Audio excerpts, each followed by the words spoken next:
வேலுண்டு வினை இல்லை, மயிலுண்டு பயமில்லை. சர்வம் கிருஷ்ணார்ப்பணம். கிரகச்சேர்க்கை வரிசையில் நம்ம ஒவ்வொரு வீடாக பார்த்துட்டு வரோம்.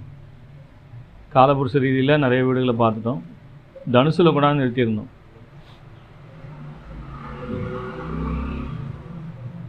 ஒவ்வொரு வீட்டுக்குமே 6, 8, 12 என்று சொல்லப்பட்ட துஸ்தான அதிபதிகள் சேர்க்கை எப்படியெல்லாம் அந்த வீட்டினுடைய பலன்களை பாதிக்கிறது என்பதை ஒரு சீரீஸாகவே கொடுத்துட்டு வரோம். இப்போ அடுத்தது மகர வீட்டை பற்றி இன்றைக்கி பார்க்கலாம்.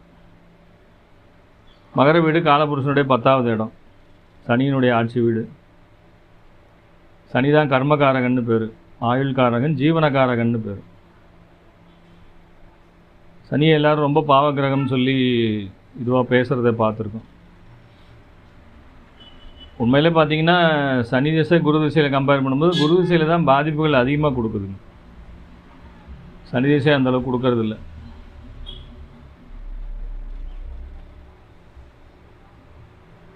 இப்போது நம்ம மகர வீட்டுக்கு 6, 8, 12 அதிபதிகள் யாருன்னு பார்க்கலாம். மகர வீட்டுக்கு 6 கூடியது மிதுனம் புதன், 8 கூடிய சூரியன், 12 கூடிய தனுசு பாவம் இது குருவோடைய வீடு. அப்போ இந்த மகரத்துக்கு ஆகாதவங்க 6, 8, 12 அதிபதிகள் யாருங்க? புதன், சூரியன், குரு. இந்த 3 கிரகத்தோட காம்பினேஷன் என்ன பண்ணுதுங்க? 10ஆம் பாவத்தினுடைய காரகத்தை கெடுப்பதாக அமைகிறது. இந்த துர்சானாதிபதிகள் ஒன்று சேரக்கூடாது. இதில் தான் அந்த குரு புதன் நினைவு, குரு சூரியன் நினைவு மற்றும் சூரியன் புதன் நினைவு எல்லாம் வேறு வேறையாக தான் வருது. இதில் நம்ம அட்டமாதிபதியை மெயினாக எடுத்துக்குவோம். ஏன்னா இந்த மகரத்தை பொறுத்தவரைக்கும் சூரியன் கடுமையான பாவி. அட்டமாதிபதியாக போகிறாரா இல்லையா? இன்னொன்று நைசர்கிக பகை, சனிக்கும் சூரியனுக்கும் ஆகவே ஆகாது. இது என்ன பியூட்டின்னா, சூரியன் தந்தை, சனி மகன், புத்திரன். இவங்க 2 பேருக்கும் ஆகாது. அவர் எக்ஸ்ட்ரீம் ஹாட்டு, இவர் எக்ஸ்ட்ரீம் கோல்டு.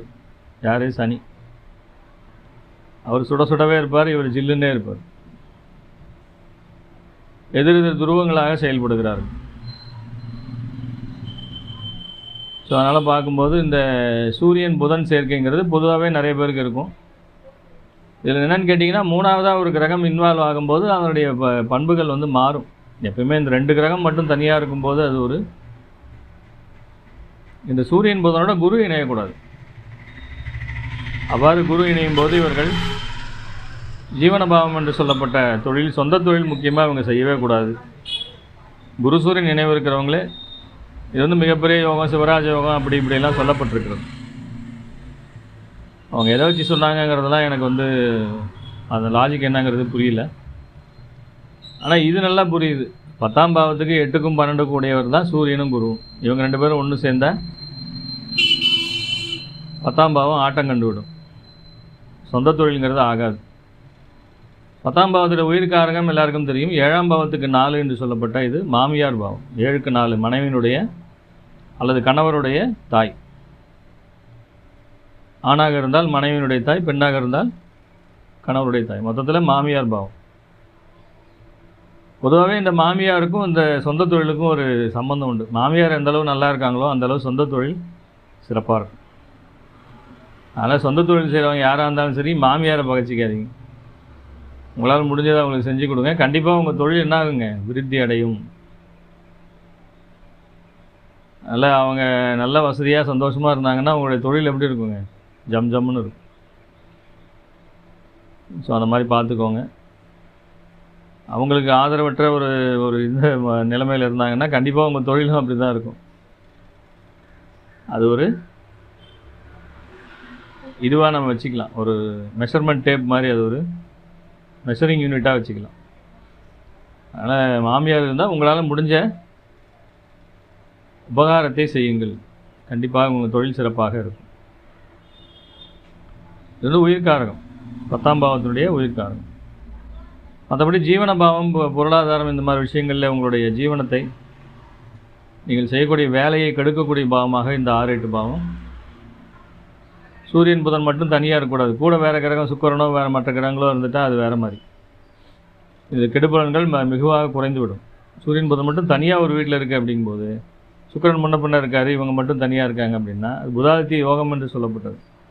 அது புதாதித்ய யோகம், அது வேறு வகையில் வேலை செய்யும். தர்மகர்மாதியாக வரும்போது அது யோகமாக வேலை செய்யும். 6-8 வரும்போது என்ன வேலை செய்யும்?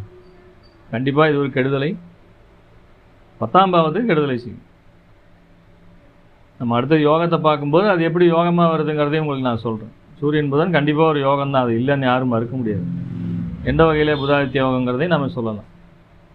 ஆனால் கண்டிப்பாக இது 10ஆம் பாவத்துக்கு 6-8 ஆதிபத்தியம் வாங்கின காரணத்தினாலே சொந்த தொழில் செய்பவர்கள் சர்வ ஜாக்கிரதையாக இருக்க வேண்டும்.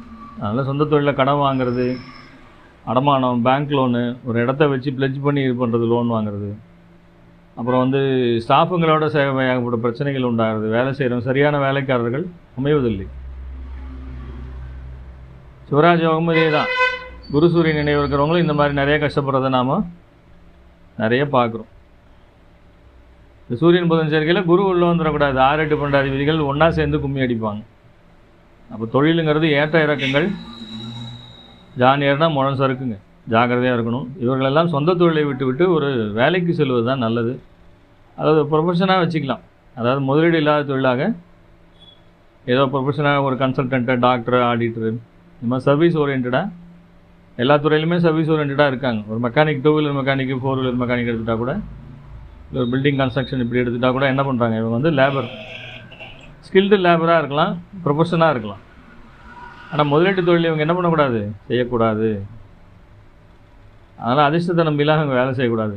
ஷேர் மார்க்கெட்டில் போய் மாட்டுறது, அங்கே இங்கே கடன் ஆகிறது எல்லாமே இந்த சிவராஜ யோகத்தையும் புதாதித்ய யோகத்தையும் கொண்டவர்கள் நிச்சயமாக அந்த விஷயங்களிலே சர்வ ஜாக்கிரதையாக செயல்பட வேண்டும் என்பதை இதில் நீங்கள் தெரிந்து கொள்ள வேண்டும். 10ஆம் பாவத்துக்கு 6-8 12 தான் இந்த 3 கிரகங்களுடைய சேர்க்கை. இந்த 3 கிரகங்கள் சேர்ந்திருக்கிறவங்களே எக்காரணம் கொண்டும் சொந்த தொழிலை யோசிக்க வேண்டாம் என்பது தான் நம்மளுடைய ஒரு அட்வைஸாக இங்கே நாம் சொல்லிக் கொடுக்குறோம். சிவராஜ யோகம் இருந்தாலும் நீங்கள் இதை முதலீட்டு தொழிலை அவாய்ட் பண்ணுங்கள். 10 ரூபா போட்டாலும் 10 ரூபா போயிடும், திரும்ப கிடைக்காது.